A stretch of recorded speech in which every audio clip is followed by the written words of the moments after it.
Forms of pros के अंतर्गत हमने जाना कि नॉवेल क्या होती है। अब हम यहाँ पर टाइप्स ऑफ नॉवेल देखेंगे और टाइप्स ऑफ नॉवेल के अंतर्गत साइकोलॉजिकल नॉवेल क्या होती है इसे हम यहाँ जानेंगे। Stream of consciousness psychological novel के अंतर्गत आता है, वहीं इंटीरियर मोनोलॉग भी साइकोलॉजिकल नॉवेल के अंतर्गत आता है।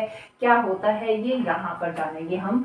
तो सबसे पहली बात साइकोलॉजिकल नॉवेल की जब हम करें तो ये बात जानना जरूरी है कि साइकोलॉजिकल नॉवेल डेवलप्स होती हैं कब, जब वर्किंग हो रही होती है, काम हो रहा होता है कहाँ, ह्यूमन माइंड के इवोल्यूशन पर, उसके विकास पर कि कैसे ह्यूमन माइंड वर्क करता है, कैसे क्या प्रोसेस है उसके बारे में। तो माइंड के बारे में कहा जाता है कि 3 लेवल्स के होते हैं, कॉन्शियस, सब कॉन्शियस एंड अनकॉन्शियस।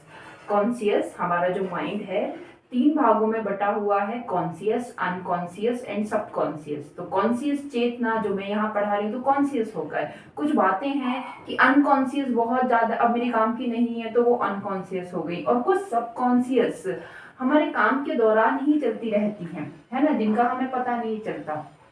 ठीक है, तो ये जब इस तरह की स्टडी हुई तो साइकोलॉजिकल नोवेल का जो लिखना था, राइटर्स इस पर ध्यान देने लगे और हाँ इसको रियल और वास्तविक भी माना जाने लगा कि ये सब कि हर किसी के साथ होता है, ये भी माना जाने लगा।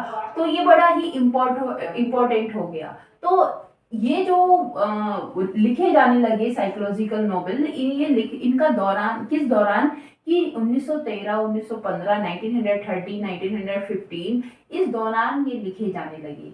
तो यहाँ पे वर्क आते हैं कि remembrance of things past, remembrance of things past. और ये जो वर्क है फ्रांस मार्केल प्राउट का, remembrance of things past work है फ्रांस मार्शल प्राउट का। पिलग्रिमेज, पिलग्रिमेज 1915 में आती है, फर्स्ट नॉवेल है। और ये जो है डिवाइडेड है 12 पार्ट्स में, क्योंकि 12 पार्ट्स में इपिक लिखे जाते हैं, पर ये नॉवेल जो है वो 12 पार्ट में डिवाइडेड है। डोरोथी रिचर्डसन के द्वारा ये लिखी गई है। Portrait of a portrait of artist as a young man और यूलिसिस जेम्स जॉइस की है। बड़े ही इंपॉर्टेंट ये माने जाते हैं साइकोलॉजिकल नॉवेल्स के लिए। तो ये वर्क जब आए, ये वर्क जब आते हैं तो बहुत ही ज्यादा जब जब ह्यूमन माइंड पर जब वर्क हो रहा है, इनके जब नॉवेल्स आए तो उसके बाद बहुत ही ज्यादा लिखे जाने लगा और पढ़े जाने लगा साइकोलॉजिकल नॉवेल्स को लेकर।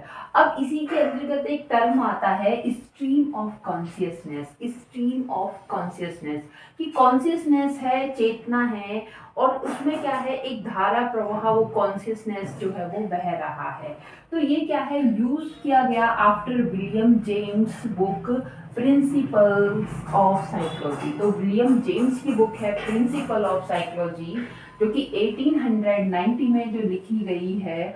और ये क्या इंडिकेट करती है, indicate consciousness thought, indicate unconscious thought. तो ऐसे थॉट जो कि हमारे अचेतन मस्तिष्क में है, वो प्रिंसिपल ऑफ साइकोलॉजी जब ये आती है बुक तो बहुत सारा माइंड के बारे में बताती है।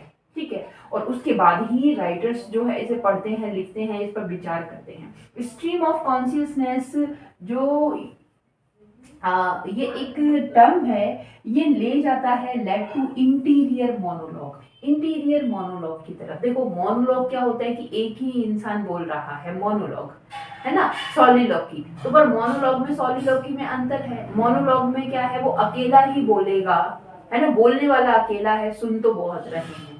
सॉलिलॉकी क्या है, और क्या कहते हैं, सॉलिलॉकी में भी वो अकेला बोलता है पर वो अपने आप से ही बोल रहा है। मोनोलॉग डायलॉग दो के बीच में, मोनोलॉग एक ही कर रहा है।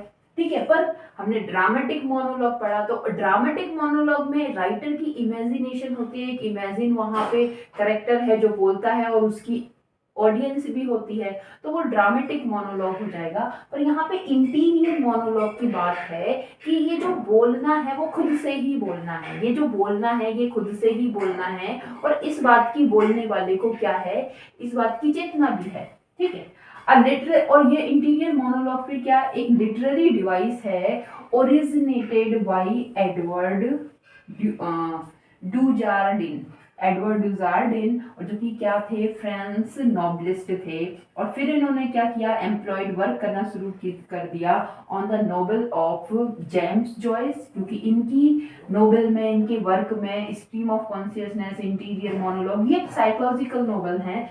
डोरोथी रिचर्डसन की नोबल साइकोलॉजिकल नोबल है। Virginia Woolf stream of consciousness यहाँ मिलने को देखने को मिलता है। और भी अदर जो राइटर हैं उनके वर्क जो लिखे उन्होंने उस पर काम किया एडवर्ड डुजरिन ने।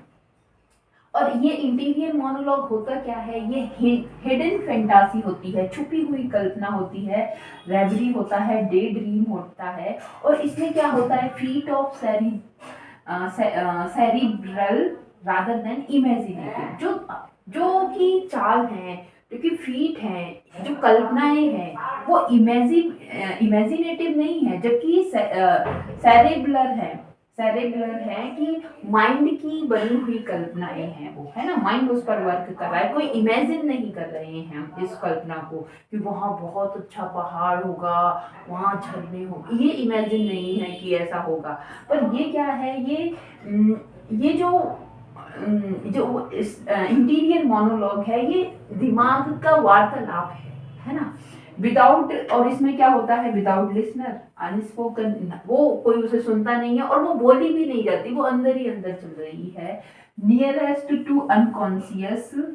और ये क्या होता है, बहुत नियरेस्ट है अनकॉन्शियस के, अचेतना की, है ना, without regard to logical organization, कोई लॉजिकल तर्क वितर्क इसमें नहीं है, सोचते हैं बस सोचते ही रह जाते हैं। इंटीरियर मोनोलॉग अभी हमारे मन में भी चलता रहता है। और जब इंसान परेशान होता है, अकेला होता है, जब कहीं ना कहीं उसका किसी से प्रेम बिछुड़ जाता है, उसमें सक्सेसफुल नहीं हो पाता, उस दौरान मन का और जो विकास है, मन का जो क्या कहेंगे, एक धारा प्रवाह, ये फ्लुएंसी है, वो वर्क करने की जो क्षमता है वो डाइवर्ट जब हो जाती है, तो इस तरह का स्ट्रीम ऑफ कॉन्शियसनेस और इंटीरियर मोनोलॉग माइंड करने लगता है हर किसी की। आजकल ये जब ये हद से ज़्यादा हो जाएगा तो फिर वो क्या होगा, एक प्रॉब्लम का भाग होगा, मगर एक लिमिट में है तो ये एक स्वस्थ मस्तिष्क के लिए भी जरूरी है।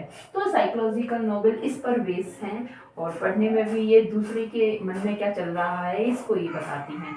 आज के लिए इतना ही, थैंक यू। आई होप करती हूँ कि अच्छा लगा होगा, लाइक शेयर करके सपोर्ट कीजिए, थैंक यू।